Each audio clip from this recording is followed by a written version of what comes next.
Hoje nós temos aqui um tema interessante, né? A mudança começa de dentro, não é?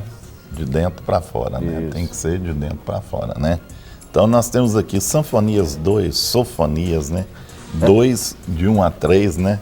Então no livro de Sofonias aqui fala: concentra-te, examine-te, ó nação, que não tens pudor. Antes que saia o decreto, pois o dia se vai como a palha.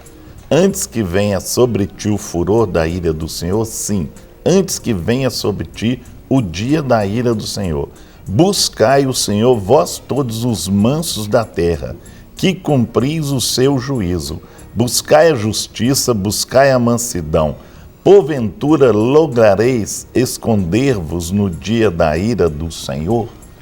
Então nós temos aqui, Sofonias sabia intuitivamente o que precisava acontecer para que o povo de Judá mudasse. Ele viveu durante a época da reforma do rei Josias. Mesmo com as reformas externas na adoração, iniciadas pelo rei, o profeta sabia que mais mudanças eram necessárias. Ele sabia que a verdadeira mudança começa no coração. A transformação acontece de dentro para fora. Então, para aumentar sua capacidade de mudança, pratique as seguintes atividades, né? Então, antes da gente entrar nos tópicos aqui, eu vou fazer uma mudança aqui. Vou mudar de mim aqui para o pastor Rogério. Ok. Olha, Guerra, esse tema, ele realmente é um tema muito oportuno para o momento que nós estamos vivendo. Sim. Um momento que nós estamos vivendo não somente no contexto de nação, como a palavra veio para Judá como uma nação, mas num tempo também, num contexto que nós estamos vivendo como Igreja do Senhor. Por quê?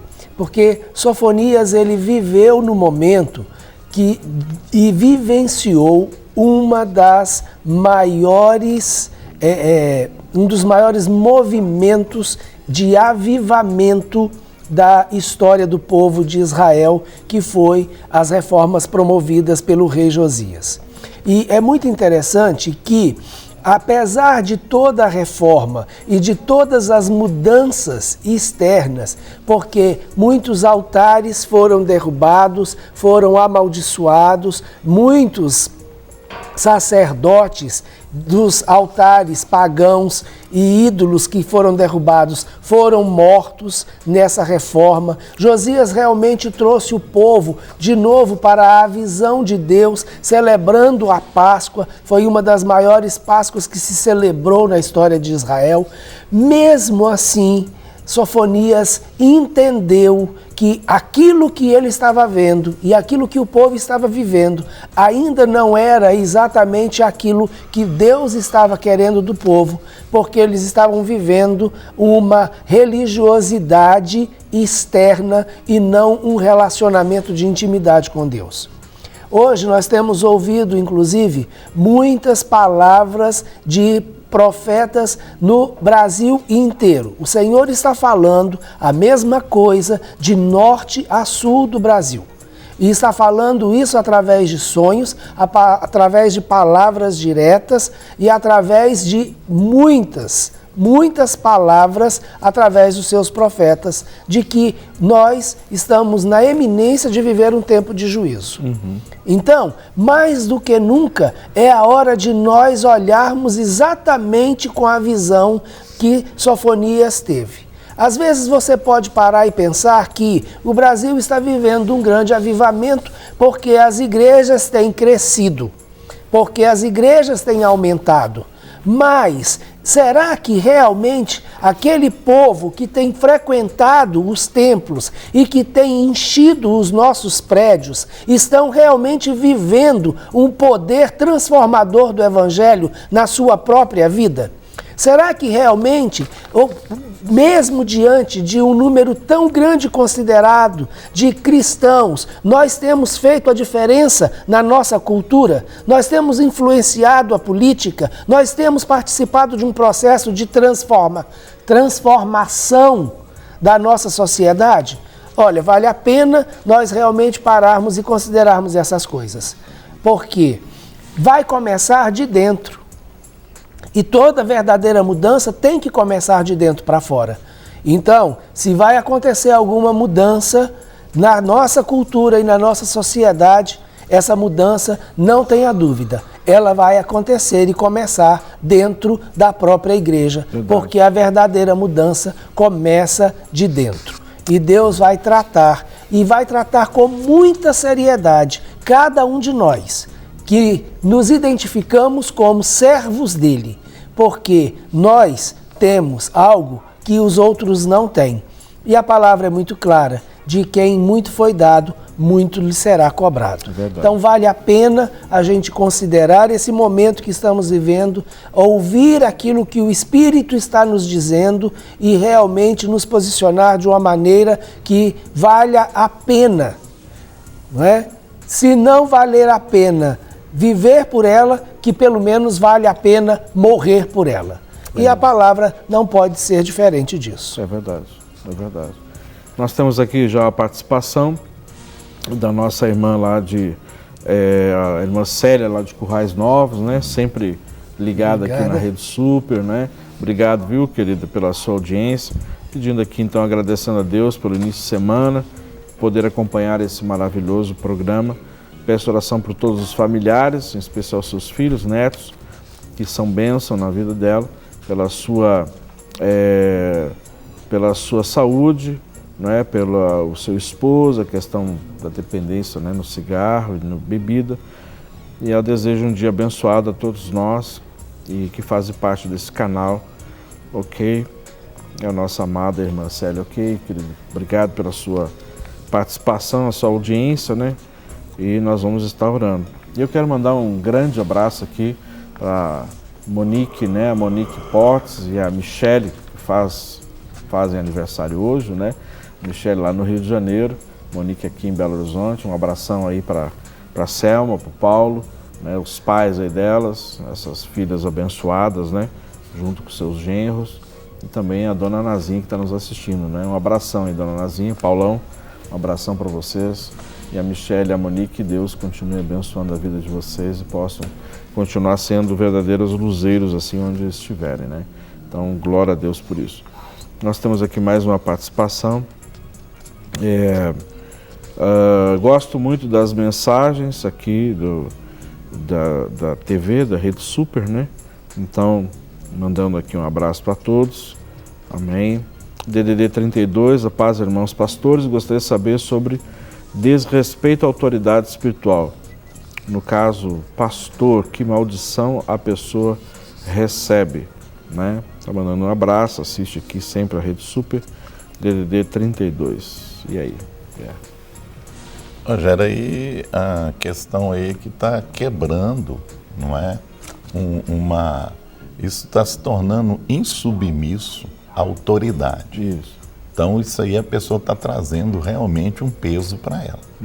Porque ela tem que estar debaixo da autoridade. A partir da hora que ela desrespeita essa autoridade, ela está entrando na desobediência. E isso aí, né, Paulo alerta aí sobre nós obedecermos à autoridade, está debaixo de autoridade. A partir da hora que você está fora dessa autoridade, você está fazendo que essa autoridade foi levantada por quem? Por Deus. Então você está, né, é a mesma coisa que você está falando assim, eu não vou respeitar isso aqui não é? Porque não vale nada. Não, Deus é que colocou essa pessoa lá e você tem que respeitar. A partir da hora que você estiver desrespeitando, o seu problema não vai ser com a pessoa, não vai ser com Deus. E você vai ter que acertar com Deus. Exatamente. Então pensa bem, quando você está desrespeitando a autoridade, você está desrespeitando a Deus. É como Deus falou para Samuel lá, Samuel, não preocupa não que o povo aí está pedindo ao rei, estão indo contra mim e não contra você. Então fica tranquilo aí.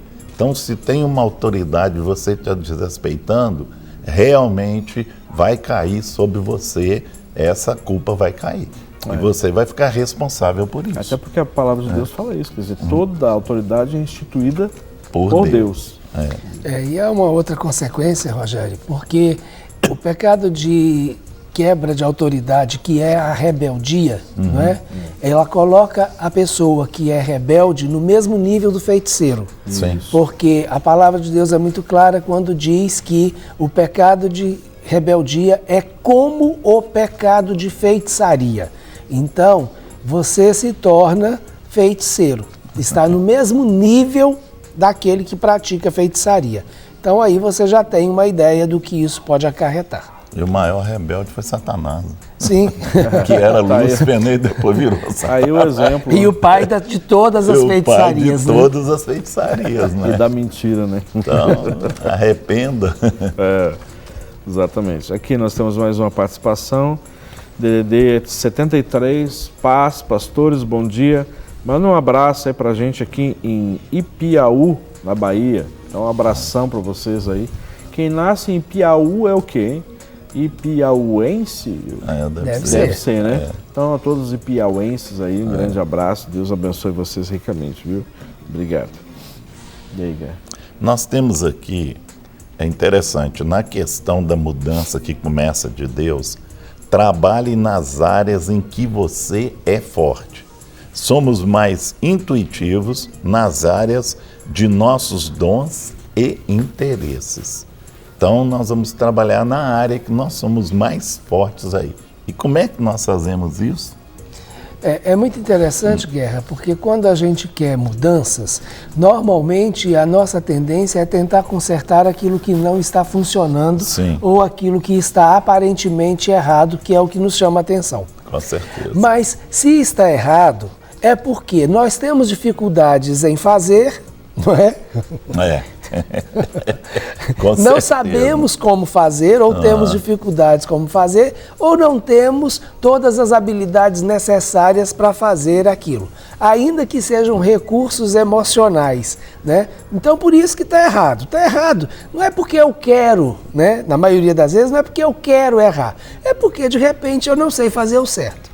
Então, se você parar para pensar sobre esse aspecto, é muito mais fácil realmente você começar a acertar aquilo que está errado, mas pela parte que você tem mais habilidades e domínio, que é aquilo que provavelmente está mais certo ou até mesmo menos errado, não é? Porque quanto mais coisas certas você faz, menos tempo para errar você tem. Verdade. Né? Então... Rogério, aqui nós temos a nossa irmã que perguntou a respeito sobre essa questão de rebeldia, né? E que maldição possa receber. Ela pergunta assim, mesmo que ele esteja errado nas suas atitudes? Rogério, aí tem uma coisa bem interessante. Eu estou entendendo que essa deve ser alguma referência a um líder espiritual, né? Então, o escritor da carta aos Hebreus, ele traz um texto bem interessante. Eu não tenho muita certeza, mas eu tenho a impressão que é Hebreus capítulo 13. Ele fala que os nossos líderes espirituais, eles são responsáveis e vão prestar contas a Deus a respeito de cada uma das suas ovelhas ou daqueles que estão debaixo da sua orientação. Com certeza. Mas é Deus que vai cobrar dele a posição dele, do líder. Exatamente. Então, muitas vezes, se você está debaixo de uma liderança e entende que essa liderança está agindo contra princípios básicos, não é? Então, peça a Deus para sair de debaixo dessa liderança, mas não se rebele contra ela. Por quê? Porque é Deus quem tem a função de trabalhar nessa liderança. Tem um outro texto muito interessante, que é um texto lá de Apocalipse, capítulo 1, quando fala a respeito da pessoa do Senhor Jesus e que ele está passando entre os 7 candeeiros e tem nas mãos as 7 estrelas. Os 7 candeeiros são as igrejas, as 7 igrejas, e as 7 estrelas são os anjos dessa igreja. Então lembre, essa ilustração ela é muito interessante e vale a pena pensar. O Senhor ele está o tempo inteiro passando no meio das igrejas, no meio da igreja em todo o tempo. Mas a liderança da igreja, que são as 7 estrelas representadas nesse texto, elas estão na mão do Senhor. Então, não tire elas da mão do Senhor e não toque na mão do Senhor, porque elas estão na mão do Senhor. Então, nós precisamos ter muito temor em relação a isso, não é? Então, deixa que Deus resolve com ela, cuide de você, tá certo? Eu acho que o melhor que a gente tem para fazer é cuidar de nós mesmos e deixar Deus cuidar dos outros. Para receber todas as novidades do canal, inscreva-se e, se curtir o vídeo, clique em gostei. Aproveite para acompanhar a Rede Super nas redes sociais.